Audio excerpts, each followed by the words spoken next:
Agora vai falar Mariano Genovese, da Câmara Industrial de Laboratórios Farmacêuticos da Argentina, CILFA. Bem, muito obrigado. Obrigado pela paciência de todos vocês também. Ser o último palestrante do último painel não é fácil. Eu vou tentar ser breve. A propriedade intelectual, o nível de regulamentação é fundamental para a indústria farmacêutica. No caso da indústria farmacêutica argentina, o fato de que por mais de 130 anos tivesse uma proibição de patentamento de produtos farmacêuticos permitiu o desenvolvimento de uma indústria nacional. E também tenho que dizer que foi a implementação inteligente do acordo dos ADPICs que fez o governo argentino, o que permitiu que esse desenvolvimento da indústria nacional se consolidasse. Hoje, a indústria nacional aqui na Argentina representa 60% do mercado em valores e 66% em unidades. Na Argentina se comercializam os biosimilares há 20 anos e há 2 ou 3 dias está sendo comercializado o primeiro anticorpo monoclonal biosimilar da América Latina. Esse foi o resultado de uma política de Estado que tem muitos anos, tem décadas, em que as autoridades públicas e o setor privado firmaram uma política de desenvolvimento industrial, de desenvolvimento econômico, que permitiu às autoridades sanitárias contar com uma ferramenta para fixar suas políticas e implementá-las. Hoje, a indústria farmacêutica nacional da Argentina significa 30 mil empregos diretos, 100 mil empregos indiretos, exportações por 500 milhões de dólares a mais de 80 países da região. Há empresas que estão instaladas não apenas na América Latina, mas também na Ásia. E isso é um orgulho para nós, porque aqueles que trabalham são técnicos, são universitários, químicos, formados no setor público, que cresceu graças ao investimento privado, mas também graças ao apoio estatal, através de subsídios, da possibilidade de utilizar o poder de compra do Estado, orientando o investimento na área da saúde. Então, o regime de propriedade intelectual é fundamental porque compreende a execução das obrigações assumidas. Isso não é suficiente. Há outras condições que não vale a pena mencionar aqui, mas é claramente o regime de propriedade intelectual fundamental. E nessa política de Estado sobre o tema, teve um nível muito importante que chegou a seu ponto culminante com as diretrizes para o patentamento de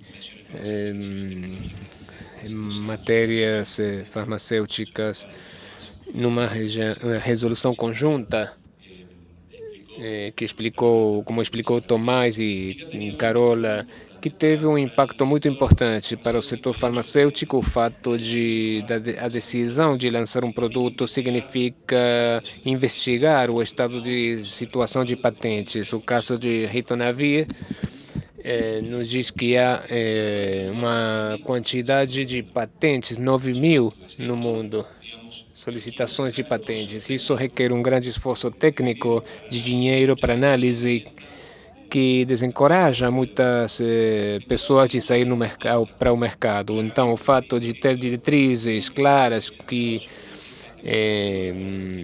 estabelecem o que é patentável, conforme o que diz a lei, sem estabelecer novos critérios, mas a aplicação dos padrões dos acordos do SADPI, que foram representados pela lei argentina, as particularidades da inovação do setor farmacêutico, dá certeza. E em 2 anos, temos números que realmente mostram o sucesso dessa política. A Argentina concedia aproximadamente 200 patentes farmacêuticas por ano, atualmente são 40, 50 patentes que estão sendo concedidas. Havia um estoque de solicitações em trâmite muito importante. Em 2 anos, 2.888 solicitações de pacientes foram desistidas ou abandonadas, para ir fazendo com que os solicitantes se manifestassem e diretamente não atuaram. Isso demonstra o processo de racionalização dos solicitantes e o convencimento que tinham sobre a qualidade dessa patente para processar na justiça. Nesse sentido, eliminar uma quantidade de pacientes que não tem outra finalidade de mais do que entorpecer o processo competitivo. Agora sim, eu quero entrar mais em detalhe na questão dos tratados de livre comércio. Infelizmente, a era do multilateralismo morreu. O multilateralismo está morto, a OMS é um órgão vazio e as questões de propriedade intelectual já se deslocaram. Não é já a OMP nem a OMC, como foi nos anos 80 e 90, os âmbitos de discussão, mas os tratados regionais e bilaterais. E foi muito bem explicado e não vale a pena falar novamente sobre a forma em que pretendem introduzir padrões de proteção que vão além dos pisos ou tetos, no segundo caso. Mas mesmo assim, esses tratados, os que estão sancionados, os que são conhecidos, não chegam a um nível de harmonização que chegue a limitar as possibilidades de regulamentação, como definição do que é a novidade, a atividade inventiva, o que é uma divulgação suficiente, a clareza de uma reivindicação.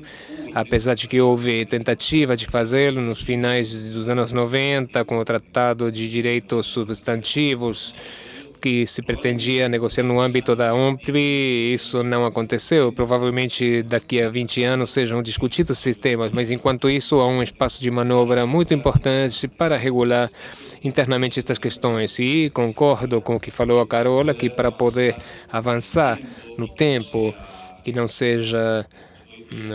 Hoje as diretrizes da Argentina são importantes, mas estão para serem decididas pelo ministro. Se isso perdurar no tempo, a existência dos tratados internacionais são muito importantes. E quero dar um exemplo, como a Argentina avançou com firmeza, o Uruguai há 2 semanas ditou suas próprias diretrizes de patenteamento e se limitou a fazer uma revisão da literatura sobre as diferentes posturas, por exemplo, patenteamento de polimorfo, sais, e dizendo para o examinador, bom, vai conceder a patente considerando as circunstâncias de cada caso. É isso que acontece no Mercosul hoje. Então, temos a necessidade de discutir.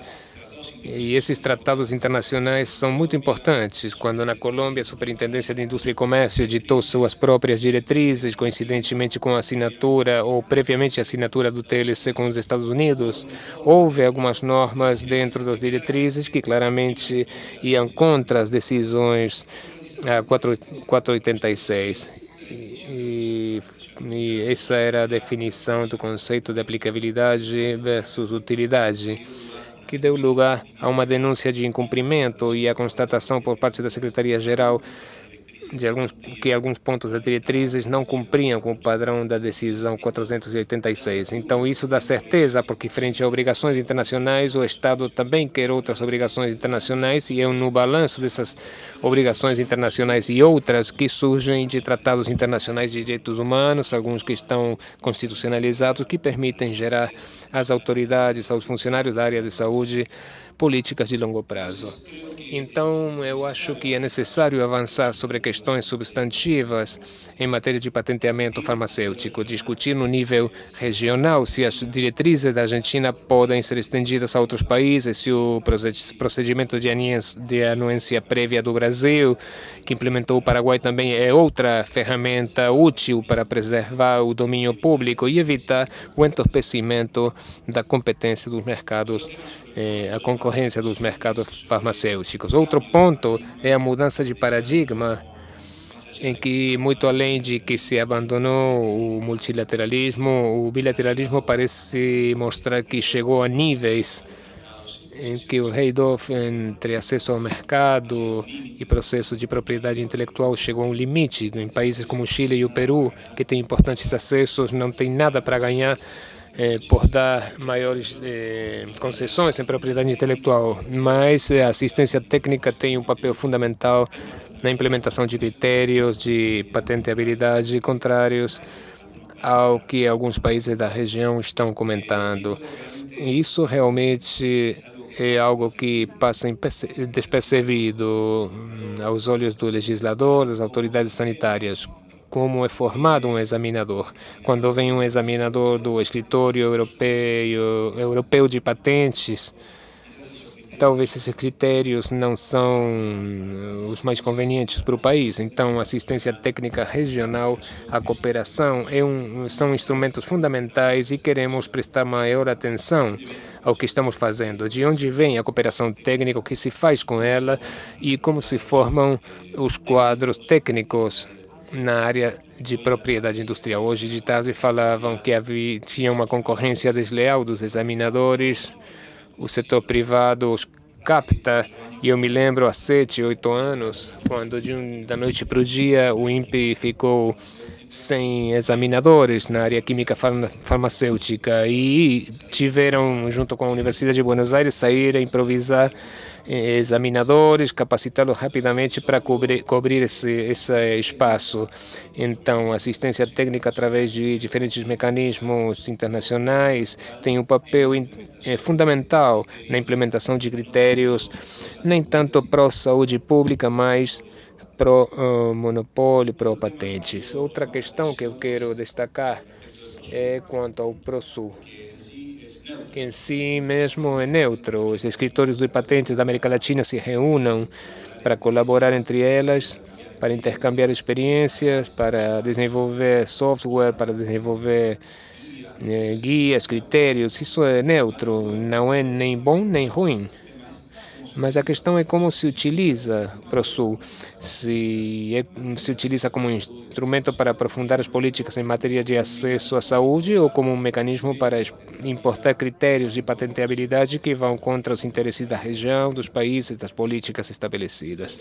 Então, eu acho que é muito importante preservar as posições de negociação dos tratados bilaterais, como falou a Carola ainda agora, quanto às negociações União Europeia-Mercosul, em que a região teve bem claro o que implica ter acesso às demandas sobre maior proteção em termos de duração, compensação. E aqueles países do Pacífico que já têm tratados de livre comércio ou que estão negociando o TPP ou outros acordos, ver também a letra pequena da regulamentação, ver os espaços que há muitos. Eu sempre falo do caso do Peru, quando teve que regular a questão da exclusividade dos dados de prova. E através de uma definição muito inteligente do conceito de novidade química, reduziu o impacto negativo da exclusividade dos dados de prova. Tem muitos exemplos como esse. A última versão que se filtrou quanto aos requerimentos não diz o que é atividade inventiva. Eu discutia com alguns funcionários. Eu quero aplicar o conceito de esse conceito porque é mais alto do que em alguns escritórios regionais. E sintetizando, eu acho que é uma luta constante, permanente. Nós estivemos no contexto internacional acadêmico mais favorável para o acesso e menos favorável, digamos, ao que é o fortalecimento da propriedade intelectual, como foi nos anos 90, mas ao que parece o pêndulo vai mudando. Precisamos de instrumentos que perdurem no tempo, a atividade regional, os tratados regionais poderiam servir como âncora para que essas políticas possam perdurar no tempo e permitam formular políticas industriais, políticas de acesso aos medicamentos, políticas de preço que deem certeza e acesso a toda a população. Agradeço a sua atenção e as autoridades por me permitir estar aqui, encontrar amigos, velhos colegas que há muito tempo não via e poder compartilhar com vocês essas reflexões e receber as contribuições de todos vocês. Muito obrigado.